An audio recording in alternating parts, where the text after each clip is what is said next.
Conocí a Carlos Horacio cuando yo trabajaba en el CINEP, el Centro de Investigación y Educación Popular que tenemos los jesuitas en la ciudad de Bogotá. En esa época estábamos muy interesados en la teología de la liberación y muy interesados en la familia, como los cristianos se comprometían en la lucha por la justicia. Y allí llegó un día Carlos Horacio y nos contó de sus preocupaciones, de su vinculación con las juventudes católicas en América Latina. Y desde un principio me impresionó por la fuerza de sus convicciones, recuerdo por la penetración de su mirada, por su decisión de que teníamos que encontrar un camino para la justicia social que fuera por fuera de la violencia, pero que fuera realmente eficaz. Posteriormente, en la primera parte de los años 80, cuando yo regresé de Europa, Carlos Horacio ya estaba mucho más aquí presente en Colombia y se vinculó mucho con nosotros en muchas conversaciones, muchas preocupaciones que teníamos en esos tiempos de lo que se llamaba el estado de seguridad que había en Colombia. De él recuerdo mucho su insistencia en que no buscáramos salidas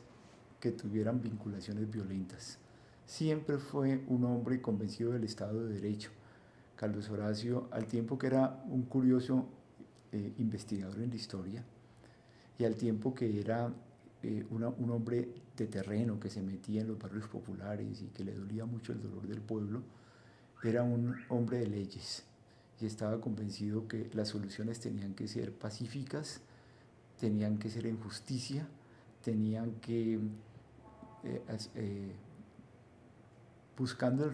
respeto de los derechos humanos, pero que la vida humana había que preservarla y protegerla por encima de todo.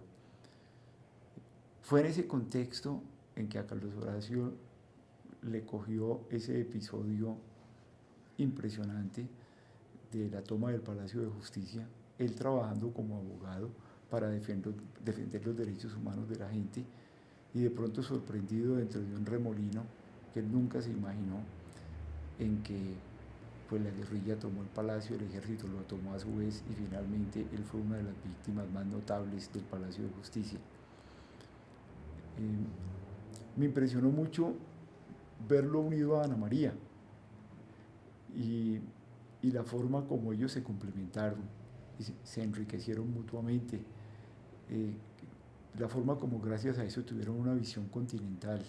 y se vincularon con todos los movimientos que en el mundo desde esa época, ya con una perspectiva de globalización, luchaban por la paz y luchaban y tenían sobre todo una perspectiva de mucha juventud,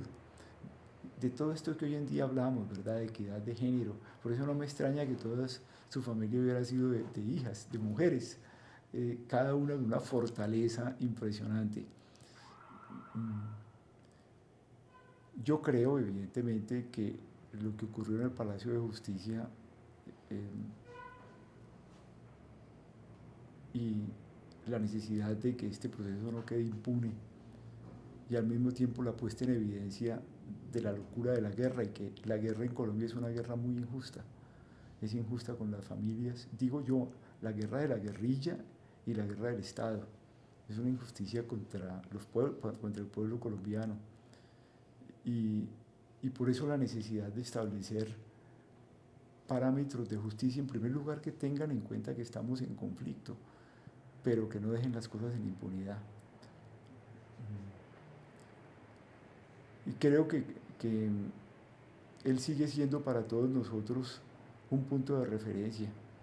de la lucha generosa, sin buscar recompensas, ni prestigio, ni poder, ni dinero, sino simplemente por la grandeza del ser humano. Claro, él era un hombre de mucha fe, pero no de fe de rezos y fe de sacramentos, sino convencido que la pasión de Dios es la pasión por el ser humano, y él la vivió con una honestidad y una transparencia muy grande.